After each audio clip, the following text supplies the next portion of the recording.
Christian love. What else? I mean, practical. Report to them. Huh? Support to them. Yeah, they reported to them, but what were they doing? What were they doing for the teachers? They were keeping,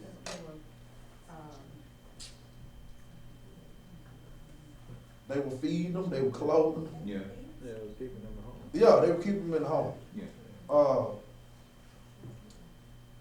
When I was at Stillman, which wasn't that long ago, but I was thinking about this the other day. For some reason, when I was there in 96, 97. And church went to Stillman. She was in the choir also. We were in the tour choir. She was up under Dr. Professor Williams. I was up under Dr. Westgate, who was a protege to Professor Williams. But we traveled in what the school called touring choir. But at that time, when we were traveling, now these new school folks, they stay in hotels. They got boots. Now when we traveled, we stayed in the Presbyterian homes. Isn't that amazing? Yeah. We stayed we stayed in their home, and they trusted us. I mean, they would give us the key to their car. We'll go to the store, but they showed us genuine Christian love. They welcomed us into their home. They fed us. They gave us anything we want. I'm talking about laid out, treated us like kings. It was always four of us that was together. But we never stayed at a hotel when we were on tour. We always stayed, and I just gotta be honest, it wasn't black folk. I'm just gonna tell you. When we toured, when we stayed at homes, we stayed in white people homes. And they wasn't scared to go to sleep. And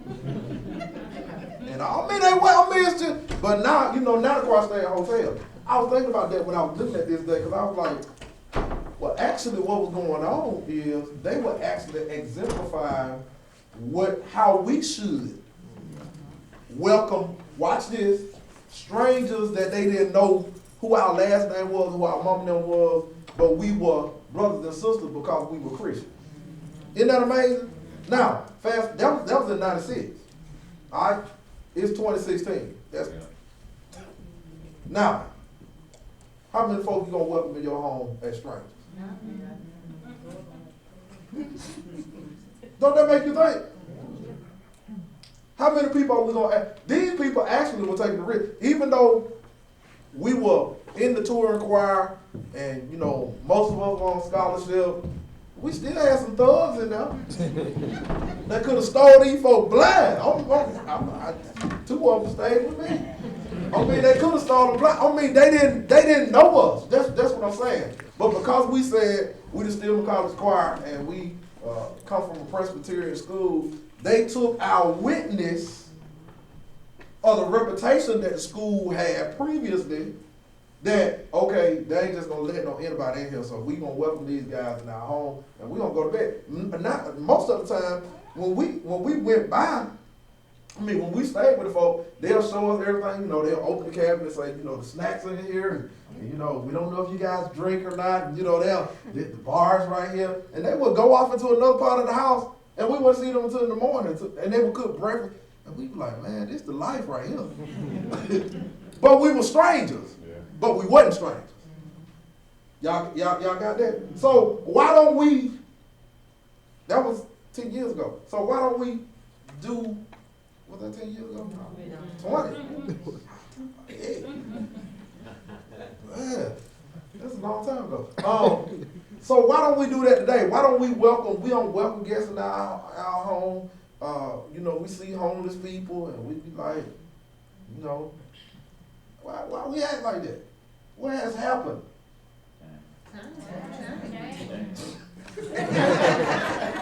Times have changed. So has Christianity changed? No. It must have. the Christians from the non-Christians. Right. So you just don't know who. You don't. But here's the thing. We say we're Christians, but we don't have to take a test. Right.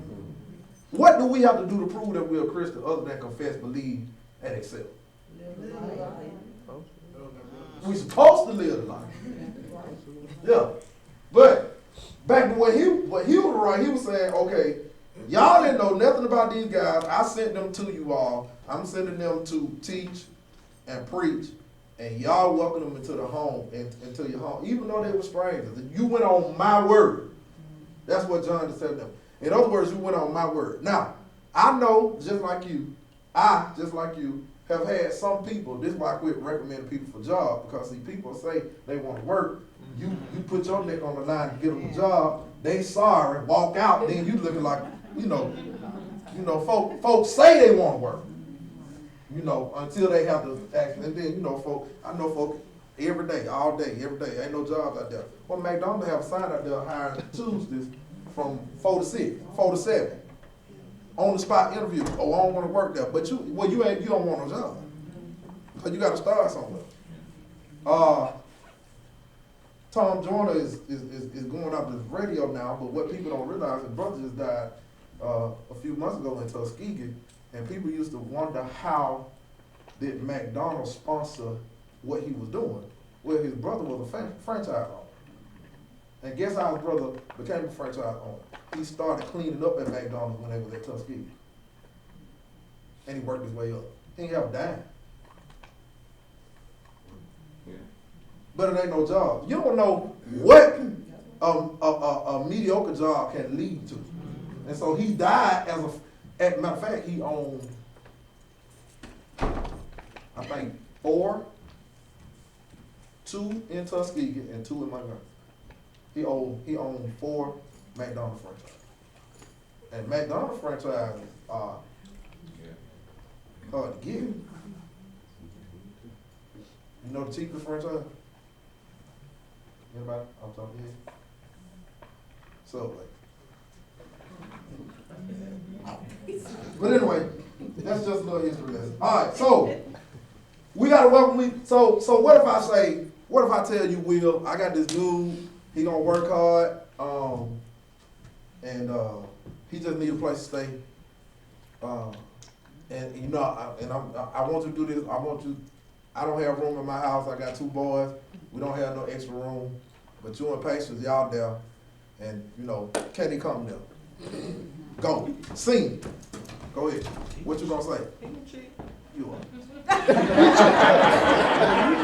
You just said you came to me. You came to me and said. So if I said, no, I'm saying like it. Me and my mom, when I was little, we used to do this all the time. We had this man that came around. Yeah. His name was Harry. Yeah. Homeless man. Yeah. My mom, he came around. Let's say every 3 weeks. Mm-hmm. My mom made sure that she cooked because she knew when he was coming around. The only thing he wanted was some food and a cup of water. Right. She had his plate ready. He came around like clockwork. Mm-hmm. And he passed on now. But like that's what I come from. Yeah. Like my mom, that's what she taught me. Yeah. But if you say, hey, I got this guy, okay. Y'all say y'all don't know. What you say, Larry? Well, I was faced with the same situation today. Somebody from Mississippi called me saying that my cousin needed a job, he got no place to stay. He called me. First thing we talked about is apartment living arrangement. I'm just saying because you don't know what the person that you're bringing into your home or whatever case is up against. You know what they be on, so they want to be cautious. But these people didn't know either. That's right. Did these people know? They were just going on John's word. I think if it was someone I know and you came to me, it was like you trust that. Let's take that off the table. You don't know them. Let's take that off the table. Cause these folk were going on John's recommendations. They ain't know nothing about these people. All they knew was John was sending them to teach in that area, and they needed places. There wasn't no hotel, wasn't no Holiday Inn. But they knew John. I'm just gonna tell y'all, me and the Lord would have had to talk. He said, "Come and tell me." They knew John's reputation and the way he talked, so they went off of John's reputation. They went off. Well, They did. Be the same with you. But can you go off some of these folk words? You, like you, yeah, I probably would. I mean, but can you go off everybody? No. That's what I'm saying. Yeah. All right, so Okay, well, say there was no recommendation made. that's what you just took. What if the recommendations have been made according to what we've been learning in the Epistle of John? How we treat strangers, and we call ourselves Christians and we call ourselves followers of Christ. How we treat strangers directly is connected to our relationship with God. So if you being cautious, and it's back to what Will said. Will said his mama knew this man was gonna come by and she showed him kindness. Well, there's somebody that didn't necessarily may not have nobody, whatever. But how do we, when we're in those situations, and what I'm trying to get us to do is think about how we say we're Christian, but do we really act the part? Do we really act like Christians? I mean, because that's what it's just like folk got a sign up. This is what we'll do on the highway. We'll act like the person ain't standing there. Or we'll act like we messing with our red. You looking at the corner of your eye. I do totally different. You know what I do? I roll my window down. Hey, buddy. How you doing? Yeah, man, I'm hungry. Okay, well, listen. It's a McDonald's on the hill right there. You want to go? You say you're homeless, you need food. Nah, I need some money. Well, sir, you not hungry. See, I'm doing what I'm supposed to do because your sign say you don't work for food. Yeah. Or you need food, you're hungry. You're a homeless vet. You know, they kill me with that. I'm a homeless vet. We got plenty of them in Birmingham. I mean, I could be walking to the car and somebody's like, you got a little change. Sir, I don't have nothing but a card. Well, can you go in the store and swipe your card? So you gonna tell me to go in the car? So one day I did. I just wanted to try to do. I said, what do you want? And so he got a bunch of snacks and stuff. He wanted for real. I mean, and I did swipe. I mean, I felt good about that. But what I'm saying is, we say who we are, but do our actions speak to us? Well, let Yeah. me ask you this. Mm-hmm. If someone did come to me in that situation, Yeah. would I not be a Christian I would help them. I'm not going to invite them into my home. I'm not going to do that.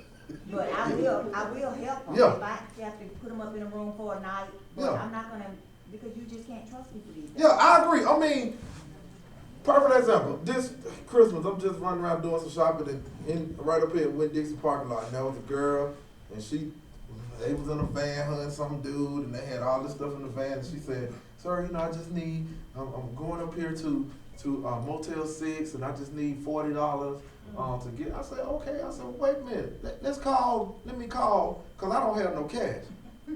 Next thing I know, when I reached to get my phone to call Motel 6, she had walked off.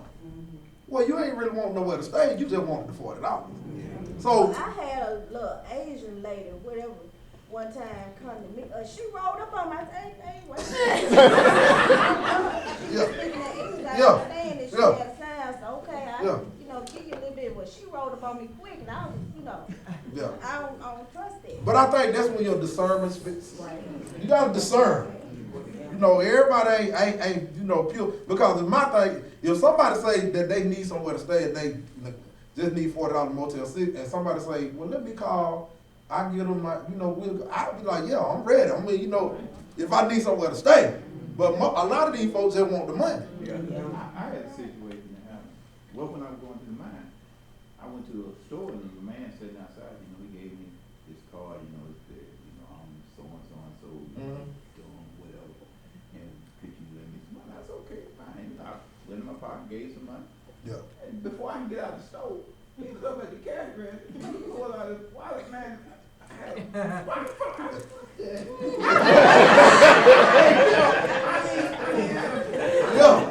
Man, too hot. Yeah. When you got a man want to fight. You leave to the way this guy got Exactly. That what made me a little weird, Yeah, I got you. You gotta have discernment. So it's a coincidence. So yesterday I was on my way to lunch. Chinese place, inside, Yeah. So there was a guy sitting out there and he was asking, for a little change or whatever. And I asked him, I said, hey, I'm finna go in and get something to eat. Do you want something? Yeah. And he was like, yeah, I'm hungry. He ate the food because we sat there together. And Right. Right. But he was in that same spot today. Yeah. And I went to Subway this time. Yeah. And he asked me again. And I didn't turn him down, but I was just like, you know, whatever. Like, no. So, like, that put me in a situation where he might be there tomorrow. But guess what? I want to give it to him. But guess what? Problem, but He probably is homeless for real. yeah. He probably is homeless for real. And if you know, if they find somebody that's gonna feed him, they'll be there every day. And Matter of fact, he's looking for you.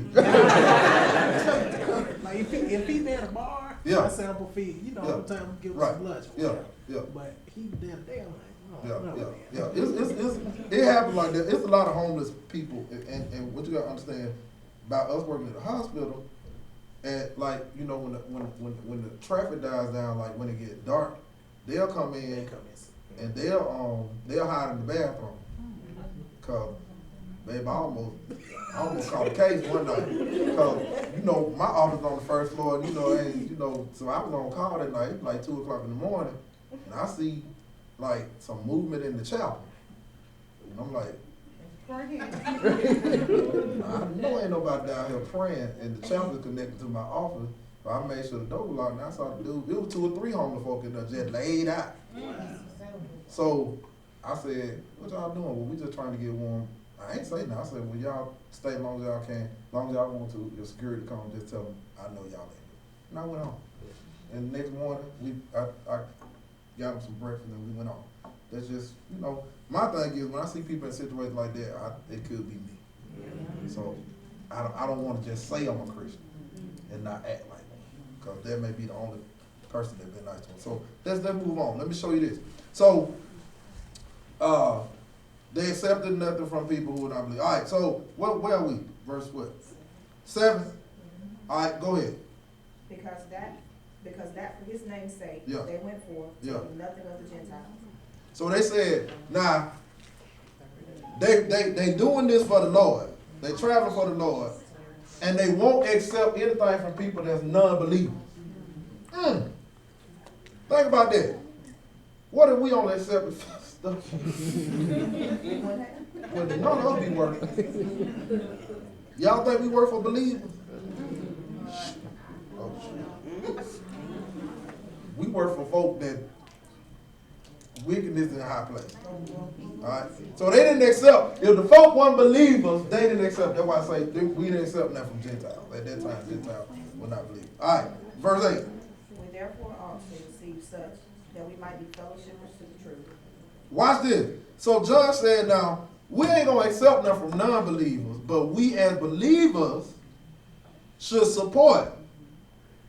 And we should partner with them because they are telling the truth. In other words, John says, hey, even though we're not going to accept anything from non-believers, y'all believers, back to the analogy about Stillman College Choir. Now, but years ago, everybody crying about the football team. And the football team gonna be gone. And Sheila can attest to this, that the choir was the football team for the school. When we went to those white Presbyterian churches, we never left any Presbyterian service with less than $5,000. When we came back on the campus, we were bringing $100,000 to the school. So that's gonna kind of happen again. Everybody up in the uproar about the football team. You gotta realize the football team was dormant for 50 years. It came back, but then it ain't like the school can't survive without it. It actually can survive without it, because they got the choir back on track now. I mean, I don't want to take credit for our high school teacher, which is an alumni, Ms. Richardson. The choir off the chain, back off the chain, like they were. And so Stillman College has always been known for the choir, so the choir will bring the money in. Now, he says, we ain't gonna take it from the unbelievers, but the believers is your job. So in other words, he says, when they come into your home, not only should you show them hospitality, but what John is saying is give them something too. put in my notes, y'all gonna get tired. Y'all was all right with the hospitality. But when he said, that's why he said we should partner with them, because they telling the truth. Now, watch verse 9, because we got a problem. Here's what the problem. Remember, this is a letter. The letter is sweet up until verse 9. All right? He's sweet. He telling them all the good stuff that, y'all to partner with them. Y'all to welcome into your homes. Y'all to show them love. Now watch this. What he said. I wrote into the church, but Diotrephes, who loved to have the preeminence among them, receiveth us not. He wrote to the church, and somebody who want to be the leader don't want to do nothing for the folk. Don't that sound like us? Jesus Christ. The folk that shelled out the corn, they gave you the truth, but we don't want to do that for them. No, we ain't gonna do that. We're gonna do something else. Now, go ahead. I'm gonna tell you about oh boy in a minute. Verse 10.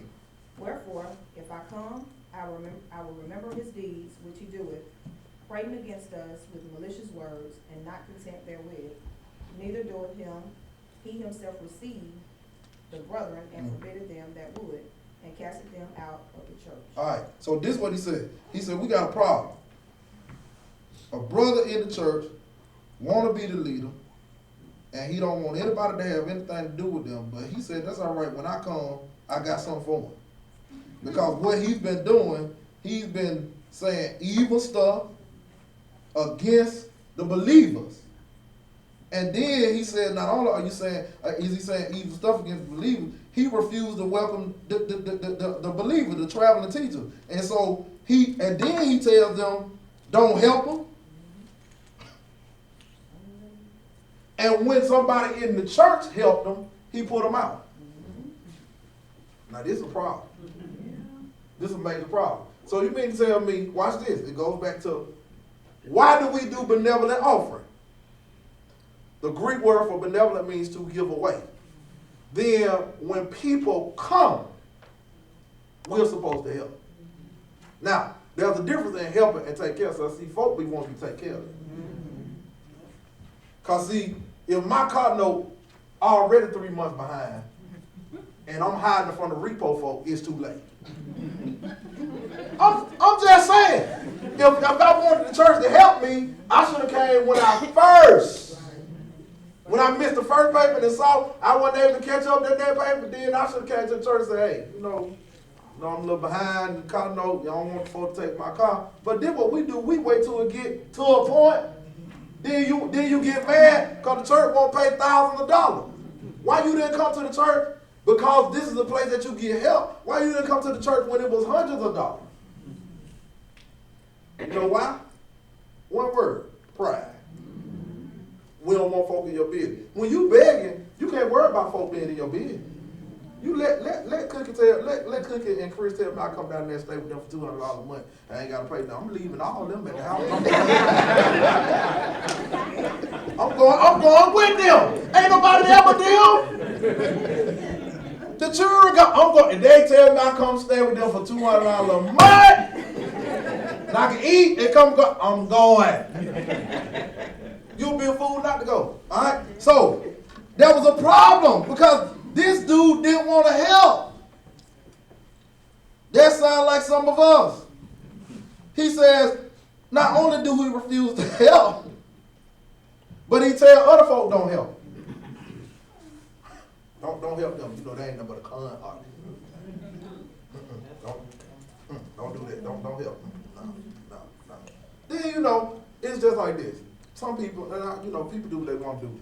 But these people got to give an account for how they use the system. And the reason that Republicans think all of us are ignorant niggas is because we'll stand in the line for Toys for Tots, then go across to United Way, then hit the Salvation Army, then go to the Catholic Church, Catholic service, go over here to do that, and then post on Facebook talking about you blessed. You ain't did nothing. How you blessed that everything you got, you ain't paid a dime for? All you did was hustle for.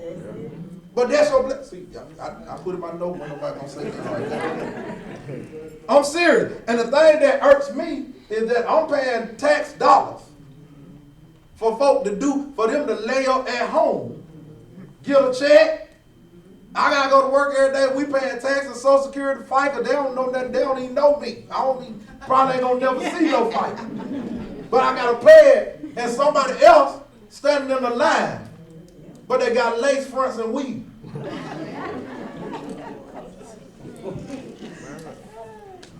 And then I get mad because someone be in the front of me because, you know, I don't grocery shop. I just pick up. They got their EBT card and they talking about what's too high. Okay. Put that back. I want to say, give me your card. Give me your card. Let me show you how to shop. You ain't paying no tax, girl. You better get all this meat in here. Then they be trying to be cheap. If I got EBT, I'm getting name brand everything. You in here getting them cheap pieces. I'm getting the Jornos. All right. So they wouldn't even help him. And anybody that said that they were gonna help him, he talked against him. And he said, and then not only would he talk against him, he'll put him out of church. Now what kind of mess is that? You gonna put folk out. He was a mess. Alright? Now watch verse 11, because John lets us know what we gotta do. Watch verse 11. He says what? Beloved, follow not that which is evil, but that which is good. He that doeth good is of God, but he that doeth evil hath not seen God.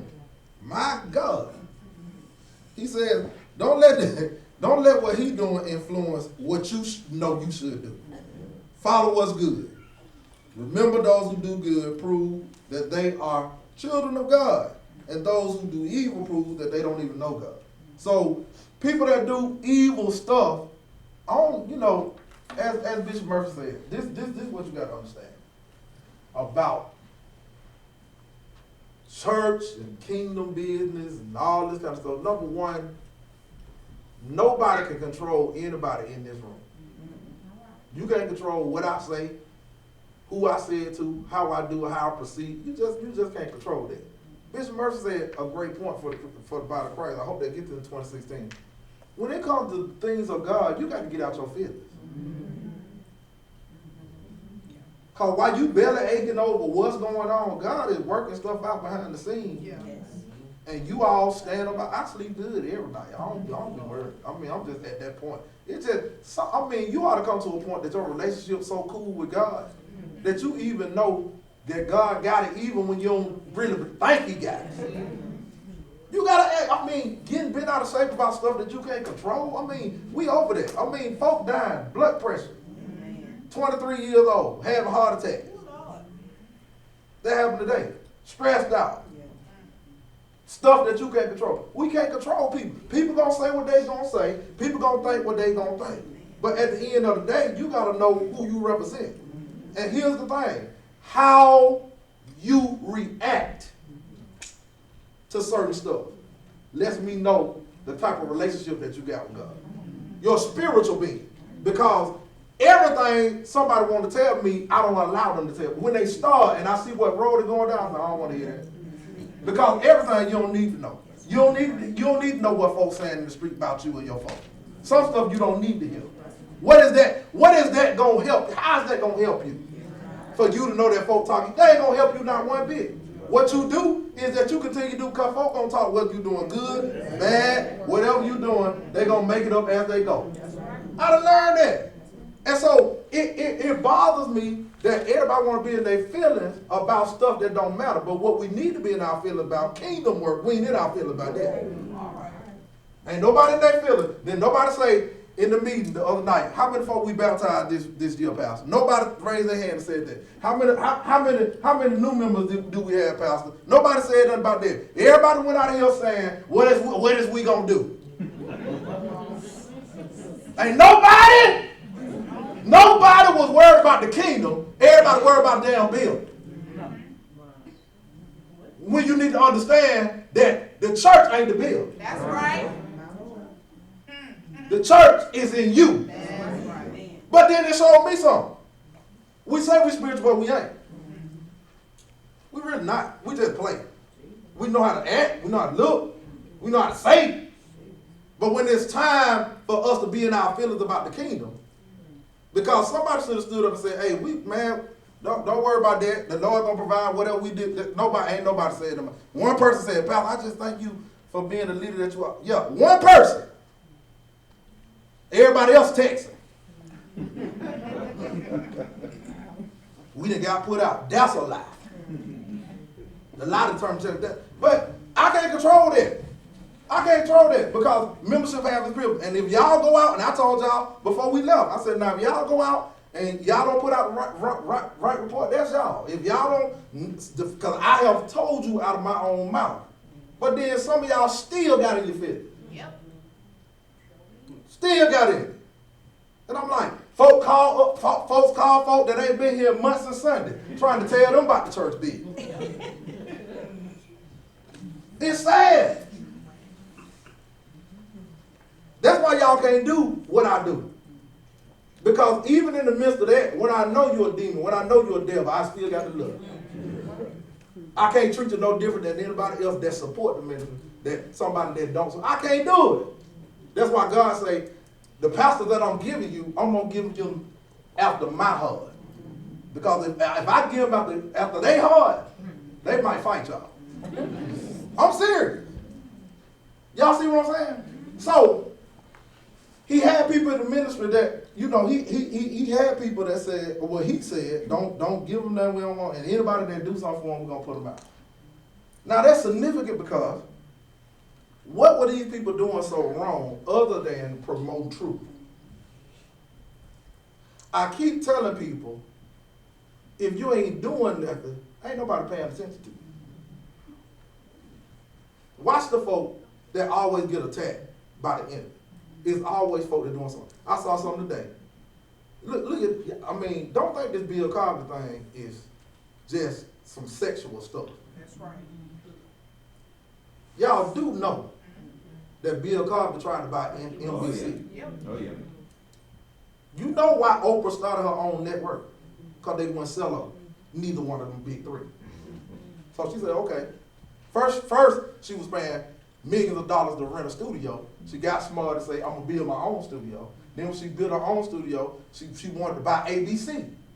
ABC said, no, we ain't never, that's too much power. So she started her own network. But then, we believe everything the media say. Charlie Sheen can come on today's show and say he got AIDS. Okay. And don't nobody talk about prosecuting him.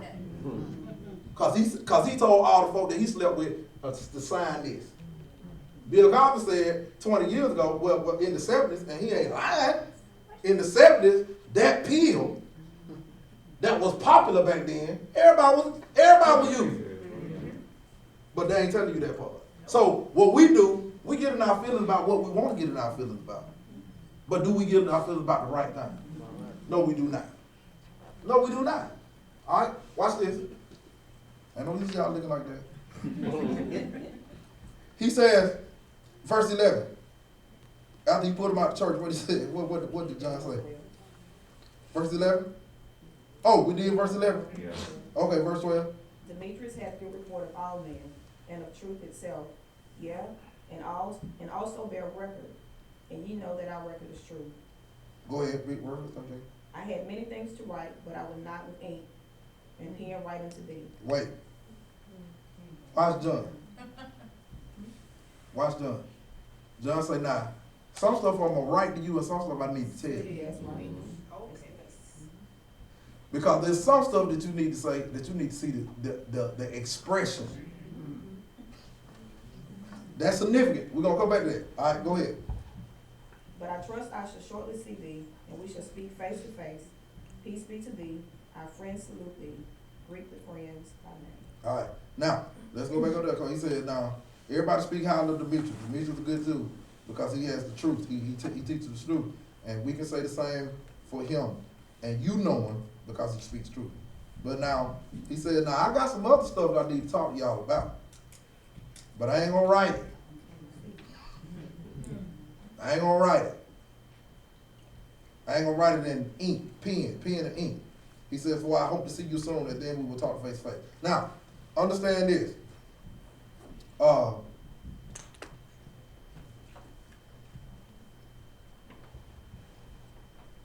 Everything you think, you don't need to write. Because if I say something to you, and you tell somebody I said it, I can refute what you say. But if I write it, you can say, look at that. He ain't about nothing. Look at that. He ain't about nothing. Look at that. I screenshot. You know, we on the screenshot now. But if I say so-and-so to D, and D say so-and-so, well, you know, the pastor told me this, I can say, I ain't say that. Can I say it? Everybody in the time.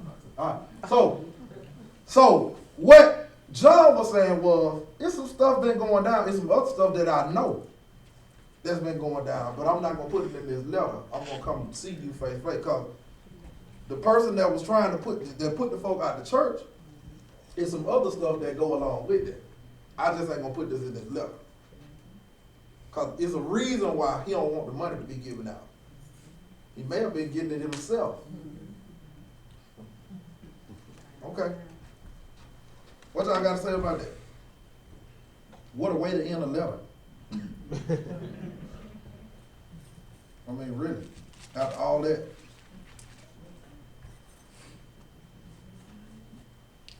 What y'all think? I'm done, for real.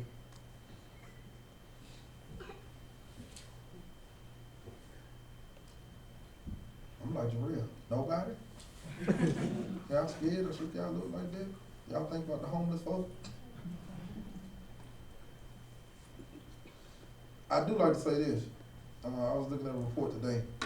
You know, when the tsunami happened in Haiti, people raised all this money. You know, half of that money didn't get to those folks, right? You got to be careful about donating stuff on Facebook, charities, and, you know, churches doing GoFundMe. I mean, that's the most embarrassing thing I saw in my life. I just don't think you might as well just put you an ad in the paper and say send it to I mean, it's just big. I just believe, and I'm just a proponent of this. Now I'll beat this way until the day I die. I just believe if you do it God's way, God will provide. That's right. I just think I ain't seen no fish fries and Krispy Kreme sales in the Bible. I just don't see that. I see what he said, bring you all the time in the storehouse so they'll be meeting how to prove you. I see that, but I don't see that. Matter of fact, that's why Jesus went in the temple and went off. And he turned over the money chain. These people coming miles and miles to buy something to sacrifice to God, and they giving them the sick animals and keeping the well ones for themselves. That's why Jesus got mad. That's why he turned over the table. Then you got to go to this table to get your money changed because your money ain't good enough, and so they skim it off that. So Jesus said, okay, I'll tell you what I do. I'm going to cut all this out. Tear all this up. It's over. So he turned the table over. I do think a lot of what we do, we major in the minor and we minor in the major. It's like this. You really have to step back. You have to look at what are you doing. What is your focus? Is your focus about numbers? That's why I told y'all in the meeting, it's about spiritual maturity. The real test of any leader is, during hard times, how do your people respond? It's not that what you do when I'm here, it's what you do when I'm not here. And there's too many churches that are built on the personality of a man instead of the man. Some of y'all got y'all feeling watch night. The pastor didn't preach, sure did. I ain't tell nobody. Y'all was in total disbelief, total shock. That's what I wanted to do. Because what I'm trying to get your ears sensitive to the word of God and not a sound. That's what we're trying to do. We're trying to grow. We're trying to mature saints. It's all about, see, what I love to hear is when people going through stuff that they say, hey, You know, Pastor, I heard you teach on this. You know, when I went through it, I just went on through it. I didn't worry about it. That